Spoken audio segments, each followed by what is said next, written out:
ئەم سێ بەشەی ئیسلام بیر و باوەڕ و عەقیدە، عیبادەت و پەرستش، ئەخلاق و ڕەوشت بنەمای سەرەکی هەیە و لق و پۆپ و فەرعی هەیە، واتە ئوسوول و فروعی هەیە. عەقیدە ئوسوولمان هەیە، فروعمان هەیە. عیبادەت ئوسوولمان هەیە، فروعمان هەیە. ئەخلاقیش ئوسوولمان هەیە، فروعمان هەیە. ئەمە ئەزانم شتێکی ضرورە و زۆر جار تەئکیدیشم لەسەری کردووە من. ئوسوولەکانی عەقیدە و عیبادەت و ئەخلاق بە ئایەتێکی صریحی قورئاندا ئەمەزرێ یان حەدیثێکی زۆر صریح و صحیحی پێغەمبەر صلی الله عليه وسلم دا ئەمەزرێ. یعنی ئایەتێک دێت یەکلای ئەکاتەوە ئەفەرمێ خوا تاک و تەنیایە. ئەمە لە عەقیدە. ئیتر تۆ مەجالی قسەکردنی تیانیە تا بڵێی خوا نەعوذ بالله شەریکی هەیە. مەجالی تیانیە. خوا تاک و تەنیایە و کۆتایی پێهێنا. محەممەد پێغەمبەرە و کۆتایی پێهێنا. قورئان پەیامی خوایە بۆ محەممەد، تەواو. قیامەت دێ، تەواو. قەدەر چۆنە و باسەکانی چۆنە خوا یەکلای کردوتەوە بە ئایەتی قورئان کە بە صریحی ئەی فەرمێ یان حەدیثی پێغەمبەر صلی الله عليه وسلم. بەڵام لە عەقیدە بڕێ مەسائل هەیە، مەسائلی فەرعیە، مەجالی خلافی تایە، یعنی مەجال ئەوەی تایە دوو ڕەئی هەبێ، سێ ڕەئی هەبێ تایە. بۆ نمونە ئایا ئەو شەوەی کە خوای تەعالی پێغەمبەری خوا صلی الله عليه وسلم بەرز کردەوە بۆ لای خۆی لە شەوی ئیسرا و میعراجە، ئایا پێغەمبەری خوا خوای بینی؟ بە چاوی خۆی خوای بینی؟ ئیبن عەباس ئەفەرمێ بەڵێ خوای بینی، بەڵام دایکە عایشە ئەفەرمێ نەیبینی. یعنی ئەمە سەحابەی پێغەمبەرن صلی الله عليه وسلم. دوانیش ئێکیان وا ئەڵێ ئێکیان وا ئەڵێ. شتێک نییە لە قورئانە یان لە حەدیثی پێغەمبەرە ئەم مەسئلەی یەکلا کرد بێتەوە. لە قورئانە هەیە، بەڵام عایشە فەرمێ ئەو معنایە ناگەهێنێ. یعنی مەجالی تایە تۆ دوو ڕەئی هەبێ. ئەمە ئەسڵ عەقیدە نییە، ئەمە فەرعەکانێتی، لق و پۆپەکانێتی. هەروەها لە عیبادەتیشە ئێمە وتمان نوێژ فەرزە و مەجالی تیانیە، مەجالی ئەی لە ئەولای تیانیە. بەڵام شتێلێک هەیە لە نوێژە، لە ڕۆژووە، لە زەکاتە، لە حەجە، مەجالی قسەکردنی تایە.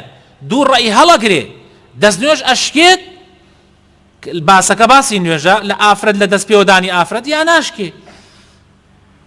هەر لە زەمان سەحابەوە کۆمەڵێک لە سەحابەکان وتویانە دەست نوێژ ئەشکێ لە دەست پێوەدانی ئافرەت، کۆمەڵێک لە سەحابە وتوێتی ناشکێ. و ئیتر هاتووە هەتا زەمانی ئەبوو حەنیفە وتوێتی ناشکێ، بەڵام ئیمامی شافعی فەرموویەتی ئەشکێ. هەتا ئیمڕۆی خۆمان کۆمەڵێ لە مامۆسایان ئەڵێن ناشکێ، کۆمەڵێک ئەڵێن ئەشکێ. و ئەمە مەسائلێکی فەرعیە و هیچ ئەسڵێکی عەقیدە نییە و ئەسڵێکی عیبادەتیش نییە. ئەگەر دوو ڕەئیش هەبێ هیچ کێشەیەکی تیان نییە و هیچ مشکلەیەکی تیان نییە. هەروەها لە مەسەلەی ئەخلاقیشا خۆشەویستەکانم بە هەمان شێوەیە. یعنی بۆ نمونە ئێمە وتمان درۆ حرامە، ڕاستگۆیی واجب و فەرزە، بەڵام ئایا بڕێک مەسائل هەیە پێی ئەوترێت درۆ یا پێی ناوترێت درۆ؟ یعنی بڕێ شت وردەکاریەکان هەیە لەوەیە لەوانەیە زانایان دووسێ ڕەئیان هەبێ، مەجالی تایە، چونکە ئەمە ئەسڵ و بنەماکان نییە. کەوا بوو هەر مەسئلەیەک لە بنەما سەرەکیەکان بوو، ئەوە مەجالی تیانیە ئایەتی قورئان یەکلای کرد بێتەوە، مەجالی تیانیە. ئەگەر تۆ لەوەیان مەسئلەی خلافی دروست بکەی، ئیسە لە عەقیدە کەسێ لە مەسەلە عەقیدیەکانە خلاف دروست کە ئەوەی کە یەکلا بۆتەوە، ئەوەی کە ئوسوول و بنەمایە، ئەگەر مەسەلەن بۆ نمونە خوایە کە ئەو بڵێن خوا شەریکی هەیە، هاوار بکاتە غەیری خوا، ئەوە لەوێ پەنا بەخوا ئەگەر بزانێ و شارەزا ببێ کە ئەمە ئایەتی قورئانە یا حەدیثی پێغەمبەرە و بەخۆی بزانێ پێی کافرە بێ. لە مەسەلەی عەقیدە و بنەما سەرەکیەکانە ئەگەر ئینسان خلاف دروستکە کافرە بێ. لە مەسەلەی بنەما سەرەکیەکانی عیبادەتە ئەگەر ئینسان خلاف دروست بکە، بەڕاستی سەری لێ ئەشێوێ، گومڕا ئەبێ، لە ڕێگا لا ئەدا، چونکە باشترین ڕێباز ڕێبازی پێغەمبەرە. ئەگەر لێت لادا کەوابوو گومڕا ئەوی. ئەوەیە کە پێغەمبەرە فەرمێ خەیر الهەدی هەدی محەممەد، باشترین ڕێباز ڕێبازی پێغەمبەرە، یعنی لە بنەما سەرەکیەکان ئەوەی کە ئایەت و حەدیث یەکلای کردوتەوە. بۆیە ئەبێ ئینسان ئاگادار بێ بەڵام لە مەسەلە فەرعیەکانە مەجالی تایە ئەمە پێوترێ مەسائیلی ئیجتیهادی کە هەڵەگرێ دوو ڕەئی و سێ ڕەئی مەسئلەی وا هەیە 20 ڕەئیش هەڵەگرێ ئەم مەسائلانە پێغەمبەر صلی الله عليه وسلم لە حەدیثی صحیحە کە ئیمامی بوخاری ئەیگەڕێتەوە بۆمان ژمارە 7352 و ئیمامی مسلمیش ئەیگەڕێتەوە بۆمان لە ژمارە 1716 أفرمي إذا حكم الحاكم فاجتهد ثم أصاب فله أجران وإذا حكم فاجتهد ثم أخطأ فله أجر أفرمي أجر عالم يكهات لمسألة كأم مسألة فرعيانة بو كوششي كرد أم عالمه نيبيكا يا كوششي كرد يا هولي دا بقى أويك أخوائي بيكاي جارواه عالمي وهي أي بيكي جارواه عالمي وهي ناي بيكي خو إما أزانين همو مسألة يك حقا بلام أم مسائلانا كوردكاري كان فرعين خوايك لاي نكردوتو بيغمر يك لاي نكردوتو خوايا شتيتي علمات يا اجتهاد بكن أم اجتهاد وكوشش اجتهاد يعني كوشش كردن أم كوشش كردن واجتهاد كردن أجر عالمك عالم أجر جيش بيكاي دو أجري دسكوي دو أجر بس أجر ني بيكا أجري كي دسكوي أجر بيكاي دو أجري دسكوي أجري أويك هو كوششي كردو بيكاي شيتي أي أجر ني بيكا ما دام عالمة أجر ني بيكا أجري كي دسكوي جناح بار نابي چونك أو هوري داوا كوششي كردو روجي كان لباش غزوي خندق لباش غزاي خندق كجولك خيانتي لمسلمانان كرد جولەکە کۆمەڵێک بوون لە مەدینە سێ کۆمەڵ بوون لە مەدینە بەڵام هەر جاری عەشرەتێکیان خیانەتیان کرد پێغەمبەر صلی الله علیه وسلم دەریان کرد لە مەدینە یەکێک لەوانە خیانەتی کرد کە بەنی قوڕەیظە بوو لە کاتێکا کە محاصەرەی مەدینە درابوو گەمارۆی مەدینە درابوو ئەو لە ژێرەوە مؤامەرەی لەگەڵ دژمنەکانە کرد جا پێغەمبەر صلی الله علیه وسلم زۆر لێیان تووڕە بوو زۆر کاتێک گەمارۆکە بە ئیزنی خوا لاچوو پێغەمبەر صلی الله علیه وسلم نوێژی نیمەڕۆ بوو فرموي كس نيج نكا لا يصلين أحد العصر إلا في بني قريظة فرموي كس بشت نكاتوا نيجي عصر كس نيكا إلا لمالكان بني قريظة نبي با دبيان بدري فرموي خوتان كوب كانوا يا الله ايتر صحابي وابو لمالا طبعا بيش اوي بيغمر اما بفرمي رويشتو مال مثلا كالفلكاني دا كندبو شكو سلاحكي دا كندبو ئیتر هەر یەکێک و مەشغوڵ بۆ شتێکەوە کاتێ پێغەمبەر ئەمەی فەرموو هەر یەکێ ڕۆیشت مەسافەکەش کەم بوو ڕۆشتن خۆیان کۆ کردەوە تیانە هەبوو لە ڕێگا بوو بانگی عەسری دا ئیتر فەرمووی طبعا کە بانگی عەسری دا و یان کاتی عەسراتە پێشەوە وتی با من نوێژەکەم کەم خۆ پێغەمبەر صلی الله علیه وسلم قەسدی ئەوە نەبووە ئێمە ئیلا لەورە نوێژەکەمان بکەین قەسدی ئەوە بۆ پەلە بکەین کۆمەڵێکی تریش وتیان نا پێغەمبەر وتێتی نوێژ عەسر مەکەن ئیلا لەوێ نەبێ ئێمە نایکەین نوێژی عەسر ئیتر بەدەم ڕێوە ڕۆیشتن هەتا گەیشتن ئەوێ مەغریب هاتەبانە هەر نوێیان کەوتیانی پێغەمبەر وتێتی مەیکەن ئێمە نایکەین با نوێژەکەیش کاتی بڕۆ پێغەمبەر فەرمێتی عەسر ئیلا لەوێ بکەن لەیرە دوو ڕەئی دروست بوو کۆمەڵێکیان واتیە گەیشتن پێغەمبەر قەسدی ئەوەیە پەلە بکەن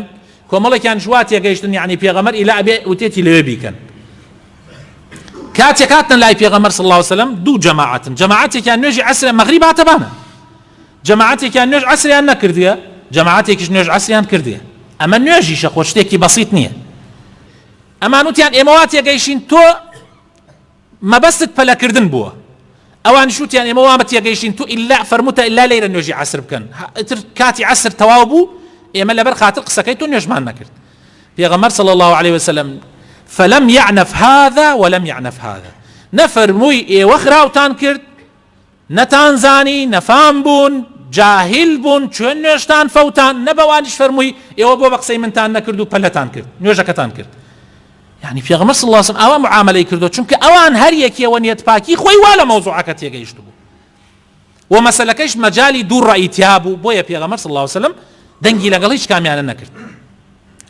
ئەم حەدیثە خۆشەویستەکانم کە عەرزم کردن ئیمامی بوخاری لە ژمارەی 946 ئەیگێڕێتەوە و ئیمامی مسلمیش لە ژمارەی 1770 أبو سعيد خدري حديث كتير من بو أجريته وأمشان هزور جرينجا أفرمي دو زلام لزماني بيغمر صلى الله عليه وسلم. طبعا ام حديثي ابو سعيد حديثك صحيحه امام ابو داود والنسائي اجرنا وهندت لمحدثين. الشيخ الباني افرمي صحيحه وكمال يزور العلماء ان حديثك الصحيحه. افرمي دو زلام لزماني بيغمر صلى الله عليه وسلم درچون وسفريك للريقاء كاتي نيوجي كاتبانا او نبو كاتي نيوجي مثلا نيوجي عسر بو يا نيوجي نيوروبو او نبو ئاویش نەبێت تو چیەکەی کاتی نوێژ هاتەبانە ئاو نەبێ تۆ چیەکەی تەیەموم ئەکەی کە ئاو نەبوو دەست نوێژ بگری تەیەموم ئەکەی دەست ئەدەیتە زەویە بسم الله ئەکەیت و نیەتی تەیەموم و نوێژ حەڵالکردن لەسەر ئەهێنیت دەست ئەدەیتە زەویە و فوەکەیتە دەستا و دەم چاوت مەسحەکەیت و هەردوو دەست مەسحەکەیت و تر نوێژەکەت ئەکەی ئەمە تەیەمومە. سەحابەکان هەردیان تەیەمومیان کرد و نوێژەکەیان کرد. دوای ئەوەی نوێژەکەیان کرد هەندێک ڕۆیشتن ئاویان بینی یەشتان کاتی نوێژەکەی شماوە یعنی یەشتان کاتی نوێژەکەی تر نهاتەتەبانە یەشتان کاتی ئەم نوێژە ماوە ئاویان بینی. ئەی لێرە چی ئەکەن سەحابەی ئەویان دیکیان وتی وەڵام من نوێژەکەم دووبارە ئەکەمەوە. ئێمە بۆیە تەیەموم دروسە ئەگەر ئاو نەبێ ئێستا ئێمە ئاومان بینی من دووبارە یەکەمەوە نوێژەکەم دووبارەی کردەوە. ئەوی تریان وتی وەڵا برا من دووبارەی ناکەمەوە ئەو کاتەی کە کاتی نوێژ هاتەبانە ئاو نەبوو من تەیەمومم کرد و تەواو نوێژەکەم کرد ئیتر پێویست ناکە من نوێژەکەم دووبارەکەمەوە بۆ دووبارەی کەمەوە. ئابەم شێوە ڕۆیشتنە خزمەتی پێغەمبەر صلی الله عليه وسلم. مەوزوعەکەیان بۆ پێغەمبەری خوا گێڕایەوە. پێغەمبەری خوا صلی الله عليه وسلم چی فەرموو؟ زۆر گرنگە ئەم مەسائلانە زۆر ضرورە ئێمە بیزانین زۆر ضرورە ئێمە بیزانین. مشکلەی ئێمە ئەوەیە لەم مەسائلانە تێناگەین نازانین ئەمانە ئیجتیهادین مەجالی دوو ڕەئیتیایە قسەی دوو هینیتیایە یەک لای ئەکەینەوە بە توندیش یەک لای ئەکەینەوە بەرامبەرەکان یەکسەر بە بیدعەتچی و بە تاوانبار لە قەڵەمە دەین. ئەمەش لە ڕاستیە لەگەڵ دینی ئیسلامە نەگونجاوە. پێغەمبەر صلی الله عليه وسلم فەرمووی بەمەیان کە دووبارەی نەکردەوە فەرمووی ئەصەبتە السنە فەرمووی تۆ سنەتی منت پێکا یعنی ئەگەر پێغەمبەر خۆشی بوایە نوێژەکەی دووبارە ناکردەوە. ئەی بەوەی تریان کە دووبارەی کردەوە فەرمووی هەی بیدعاچی تۆ بۆ دووبارەت کردەوە نەوەڵڵا فەرمووی وەئەجزەئەتکە سەڵاتوک لە ڕیوایەتێکی ترا فەرمێ وەلەکە الئەجر مەڕەتەین فەرمووی تۆ نوێژەکەی تۆش دروستە و دوو ئەجریتیش دەسەکەوێت چونکە تۆ لەبەر خاتری خوا دووبارەت کردەوە. ومەجالیشی تایە قسەکردن یعنی ئەم مەسئلە مەجالی قسەکردنی تایە بۆیە دوو جار تو خێرت دەسەکەوێ. ئەوە تا پێغەمبەر صلی الله عليه وسلم ئاوا معاملە لەگەڵ سەحابەکانی ئاکا. و لە دوای ئەوەش لە دوای پێغەمبەر صلی الله عليه وسلم یعنی سەحابە ئەبوو بەکر و عومەر خلافیان بووە لە چەندین مەسئلەیە هەل لە مەسئلەی شەڕکردن لەگەڵ ئەوانەی هەڵگەڕانەوە لە ئیسلام لە دوای پێغەمبەر صلی الله عليه وسلم حتا زۆر مەسائل. ابن مسعود و ئیمامی عومەر دوو کەس بوون لە سەحابەکانی پێغەمبەر صلی الله عليه وسلم هەردوویان عالم بوون. ئەم دوو عالیمە لە منهەجەکەیان زۆر لە یەک ئەچوو یعنی لە زۆر چشتە ابن مسعود و عومەر هەن بەیەکەوە بەڵام لەگەڵ ئەوەی عولەما ئەڵێن لە 100 مەسئلە زیاترە خلافیان بووە لە 100 مەسئلەی فەرعیە جیاوازی هەبووە لە نێوان ئەو دوو کەسە کە منهەجەکەیان وەکو یەک وایە. و ئیتر بگرە لە ناو سەحابە بەردەوام ئەم شتانە هەر هەبووە لە فەرعەکانە خلاف هەبووە مەجالی تشیتایە و ئەمە شتێکە بەو فراوانیە تەماشا کراوە لە نێوانی سەحابەکانی پێغەمبەر صلی الله عليه وسلم لە دوای سەحابەکانی پێغەمبەر صلی الله عليه وسلم هەر ئەمە بووە هەر ئەم خلافە هەر بووە لە فەرعیەکانە. لە زمانی ئیمامە مجتەهیدەکانە ئەبوو حەنیفە مەذهبێ بووە ئیمامی مالک مەذهبێ بووە ئیمامی شافعی ئیمامی ئەبوو حەنیفە ئیمامی ئەحمەد ئەم مەذهبانە زۆر جیاوازیان هەیە لە زۆر مەسائلە جیاوازیان هەیە جا هەر کەسێک و هەڵسێ لە مەسئلەیەکی وردا جیاوازی دروستکا و بیدعە و سوننەی تیا بکات جای ملیۆنێ فڕقەمان تیا دروست ئەبێ. ئەمە مەسئلەیە کە زۆر زەرورە بۆ گەورە بۆ پیر بۆ گەنج بۆ ئافرەت هەمووی بیزانی خۆ ناکرێ ئەم مەسائلانە بەڕاستی بخرێتە پشتگوێ و خلاف دروست بکرێت لەسەر مەسائلێکی فەرعی بچووک لەسەر مەسئلەیەکی فەرعی بچووک کێشەیەکی زۆر گەورە دروست بکرێ و کە ئەنەما ئەمە عەقیدەیە و وەکو وایە بۆ نمونە مەسئلەی مەولود ئایا ئاهەنگی بۆ بگێڕێ یاد بکرێت و یا یاد نەکرێت و مەسئلەی ئەم مەسائلانە ئەمە وردە کاریەکانن بەڕاستی، ئەمە ئەوە نییە کە تۆ لەسەری کێشەیەکی گەورە دروستکەی و بیکەی بە بەزمێک لە ڕاستیە چارە نەکرێ. نابێ ئەم مەسائلە وردانە بێتە مایەی ئەوەی کەوا ئەسڵەکان لە دەست بدەین. ئەی بەس ئەگەر کابرایەکی نەزان خۆی لێ بێتە زانا، هەڵچێ لە خۆیەوە قسە لە دین بکە، ئەمەیە مشکلەکانی ئێمە. نەزان هەڵەسێ ئیشی زانا ئەکا، قسەی تیا ئەکا، مناقەشەی تیا ئەکا، تا سەر ئێسخان قسەی تیا ئەکا. کوڕم تۆ نازانی، کوڕم تۆ نەزانی، نەزانیش ئەبێ قەدری خۆی بزانێ. کاتێ پێی ئەڵێ کوڕم تۆ نەزانی، نازانی، ئەبێ قەدری خۆت بزانی، تووڕاوێ. ئەی باشە بۆ من بەشەر نیم، ئەی خۆ من نەمتووە تۆ بەشەر نیت، بەس وتمە تۆ زانانیت. ئەکرێ ئێستا کابرایەک هەڵچێ یەک ئیبتیدائیە و دوو ئیبتیدائیە و لە ئامادەیە و پۆلی شەشی ئامادەیە بڕوا عیادەیەدانا لە دکتۆری قسە بکە. کاتێ بێژی کاکە تۆ بۆت نییە عیادەدا بنێ، بێڵێ بۆ من بەشەر نیم. کاکە تۆ بەشەری، بەس تۆ دکتۆر نی. کاکە تۆ بەشەری، با لە کولیەی تووبیش بی، ئەگەر 5 ساڵیش بی تۆ بۆت نییە قسە لە تووب بکەی، چونکە تۆ هێشتا تەلەبەی ماوە ئەو ئیشە بێ لە بۆ دکتۆرە گەورەکان قسەی تیا بکەن. دکتۆر ئەبێ عیادەدانە، تۆ بۆت نییە عیادەدانەی. دایشینەی حکوومەت ئەبێ دەست بگرێ بڵێ ناوێ کوڕم تۆ غەڵەتی، ئەگەر هەر زۆر منجڕی تیا بکەی ئەبێ سجنت بکە. لە دینی شاوایە، دین عالمە و متعالم. جا ئەگەر هەموو خەس عالم بێ ئیتر عولەما ئیشی چییە؟ ئەگەر هەموو عالم هەر عالم بێ ئیتر کەوابوو، ئیتر ئەم هەموو هەڵە ڕوونادا لە دنیا، ئەم هەموو کارەساتە ڕوونادا لە دنیا. ئەمە مەسەلەیەکە زۆر زۆر گرنگە، زۆر زۆر گرنگە ئێمە بیزانین. ڕۆژێکیان لە زمانی ئیمامی مالکە، جا هەموو عالمە حەزەکان ڕەئی خۆی بەسە حەزانی، حەزەکان ڕەیەکەی بڵاو بێت و عادەت وایە. لە زمانی ئیمامی مالکە خەلیفەی مەنسوور هەبوو، خەلیفەی مسلمانان بوو لەو کاتە. ئیمامی مالکی بان کرد و پێی فەرموو مالک ئەگەر ڕەئیت لەسەر بێ حەزەکەم کتێبەکەت کە مەوتەئی ناوە، ئەو مۆتەئەک ئستنساخی کەم، یعنی طبعی بکەم و بڵاوی بکەمەوە بۆ هەموو وڵاتەکان و شارودیەکان، ئیتر ئەمە بێتە منهج، یعنی ئەمە بێتە منهج و کەس لەمە لا نەدا.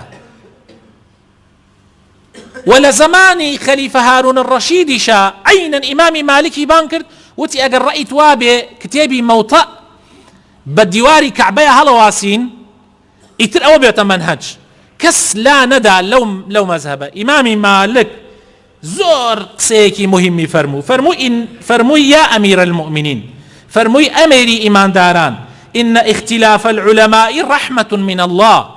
فرموي اختلافي علماء لمسألة فرعية كان أمر رحمتك لا ينخواوة لسر أمتي إسلام، كل يتبع ما صح عنده، هر عالمك شويني أو أكيك بصحيحي جيشتو تلاي أو، وكل على هدى، هر هميان لسر صحيحين، وكل يريد الله عز تعالى، هر همشي ما بس إخوايا وفقك الله أوش. فرموي يا ربي خواسرت بخا أي أبا عبد الله، يعني هارون الرشيد دعاي خيري بوكرت كأما ندلي فراوانا عالميك كحزيش بكار رأيك يا خوي بلاو بيتو بلا مجاليش أداك قسيتريش به ناكري